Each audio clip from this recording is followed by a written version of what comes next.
Buongiorno!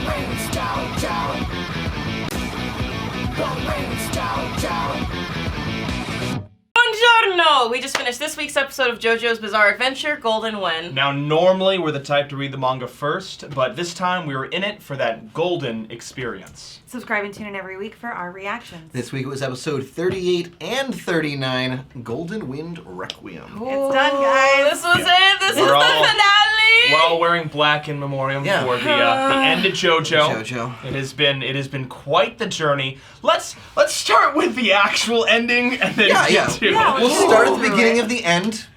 Not the end of the beginning. Yes, there we go. So we got this great hyped up opening ending where we saw the full fleshed out like Requiem transformation with the opening song playing, all the cool stuff. And that was really getting us energized. And and then we saw Giorno kind of just watch this body float through the water. He's like, I'm done. The punch was over, but he was alive. He was in the river. He crawled his way into the sewers. Laughing, we were like, all right. So this is this is where the development goes. It's gonna go.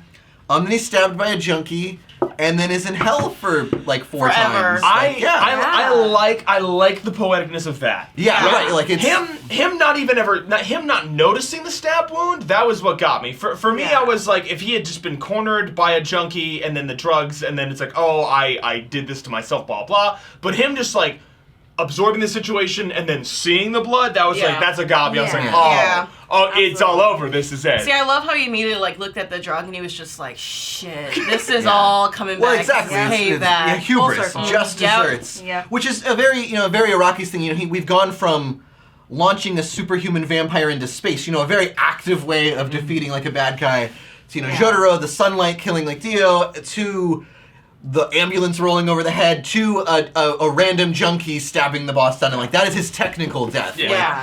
Fate kind of had recompense on what they did. And I like that. That had sort of a... It was poetic. It was very nice because, again, it brought it back to the main problem, which was the drugs. You know? And that really struck a chord. This is very much the Dare season of Yes, for sure. Drugs are bad, kids.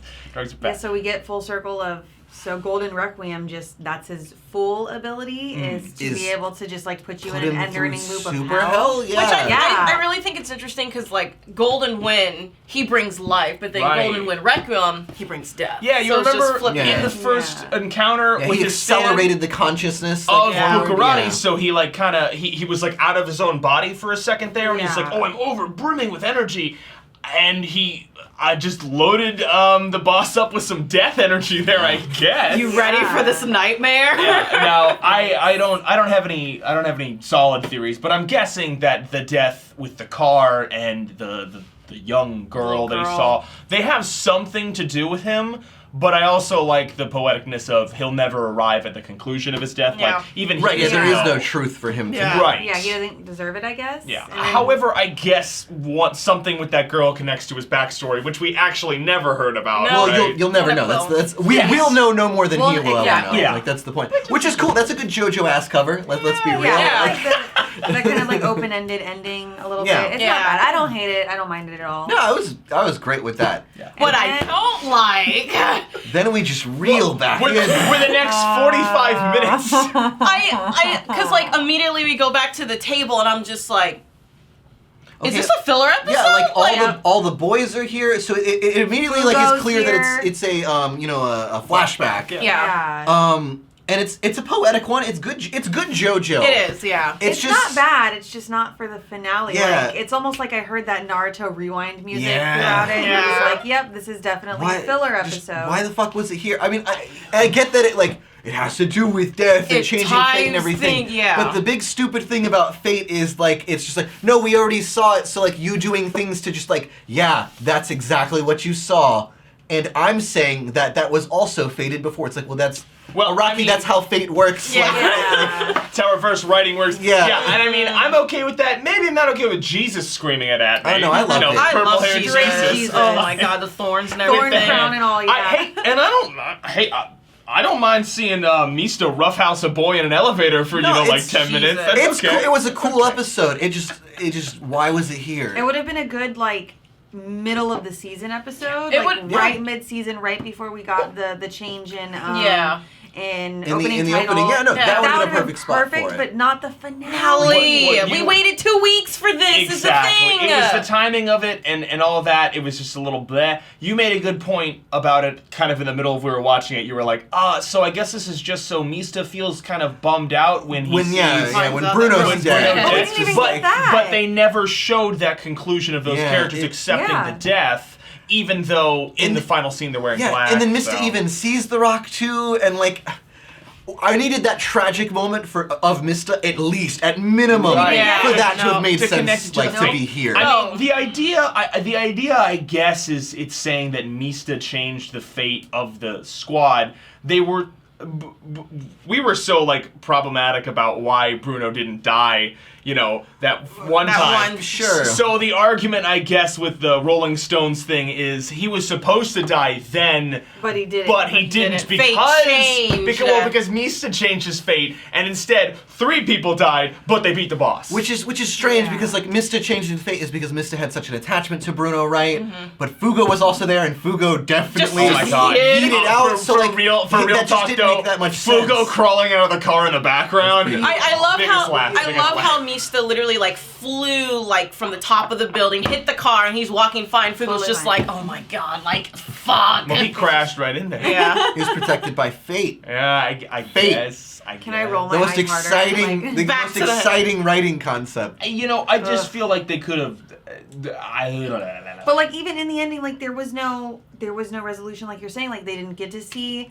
Like they didn't mourn Bruno. And then so we get Trish and Mista just flirting with each other and literally like basically skipping off and laughing. They were like, everyone's dead. Like, Monolith is a turtle He's ghost. still Coco Jumbo. Oh my god. But like that also means that Coco Jumbo's still alive because he's the turtle. Mr. President exists. Mr. President allows souls to inhabit it. Yeah. That's so cool. It is, no. OP stand for sure. Hero of the season for sure. I wanted to see the backstory of Coco Jumbo. What was he doing before all I'd rather take that than all of them. Anyway. That's the real story. We get Jojo and his, Giorno in his green and boss outfit. That was pretty That was literally the opening, like just in the hand opening the window. Yeah, it felt connected. It was an ending. It was just anticlimactic. That was a reaction. And I mean, maybe we're a little spoiled, like, because we expect there to be a twist ending and to be exciting. It's especially unfortunate because they had to skip those weeks. They had to skip 2 weeks for Fire Force, but then the Kyoto Inferno or the Kyoto tragedy. So they skipped a week of Fire Force, and then this come back. It's on a Sunday, like. It sucks. More. Like it just didn't have the correct energy for a finale. Like we were a little bit more hype when I guess we should have showed up and been like, the final sip of wine here. It could have been the final characters sitting down at a table having wine. Yeah. People that were left over, maybe reminiscing. I could have been okay with that, but it wasn't. Not even a tease for part 6. Well, they don't want to confirm that. They don't want to confirm. Probably a year. So no, even like track back to like Koichi doing something like where's Koichi? Literally just was like Polnareff is here, and we have the arrow still, and he's the boss. So it's like I feel like you even set up that like you could have more story here. Like, I thought the maybe Requiem arrow is in existence in the universe. Yeah, I thought maybe Jotaro was gonna like snatch the arrow and like confiscate it with the Speedwagon Foundation. I don't know. And it doesn't matter. It's just I wanted something to roll into. I wanted something. The thing is that. What really had the most visceral reaction watching this, the reason my heart was a little like sinking while I was watching it, in context, if it had been right after that, if there wasn't this break, if it wasn't touted as a hour-long special that was actually just 2 episodes, that they released at the same time, would have been okay. It would have been okay, but like I'm not annoyed with how things sort of ended up. Things ended up the way they ended up. It's fate. You can't change it. Yeah. That's what I was going to say. It's just the tension of that final rush of becoming Requiem, of reversing the boss's attack one time, and there, me, I want there to be wrestling. I wanted there to be more of a conflict. You want the stakes to raise another time. Yeah, and another fight. I'm spoiled by the Dio fight. I'm spoiled by that, that you punched me and beat me, but I fell onto the body of Jonathan Joestar, and now I'm gonna suck up. I get it. Like the second tier, the tension rising, more wrestling, more punching. It's not necessary. It's just that's what really felt like was gonna happen when you end an episode with an explosive fight. It didn't like there wasn't if they had ended that last episode before these two differently, I wouldn't have been expecting so much more from this one. Right. The ending of this one, and it was 2 episodes. Like that's what I was like. 2, like. It's just. Although go ahead. I will say like every like ending credit, we always see that stone, and I've always wondered like what the hell is this. So I will give it credit with that they kind of tied it together. I just would have almost even preferred episode 38 have been the whole flashback, and then go ahead and just do all the wrap up ending like in 39. But just like even last season for part 4, it's just like we beat Kira, we got our like wrap up, everybody's happy go lucky. Josuke does his little pose, the end. Yeah. Kind of steals a wallet, a little bit of a. That's an appropriate thing. Trish. Misto. So anyway, guys, this is our reaction. So we just finished the episode. This is our straight out reaction. Yeah. This Friday, we'll be doing a review of the whole series. Right. So like our organized, well thought out kind of opinions and stuff. And we've never done a review. Exactly. This will be our first real review. Be ready for that review. In the meantime, we have a lot of other JoJo content on the channel. We've done some of the opening videos. If you want to get some real funny nostalgia, you can go back and see Wyatt and I do guessing stands from part 5. And you can see how wrong we were. Let's get some more mileage out of that damn video. Let's be in this. Obviously, we'll have some extra JoJo stuff. We'll be guessing stands from part 6.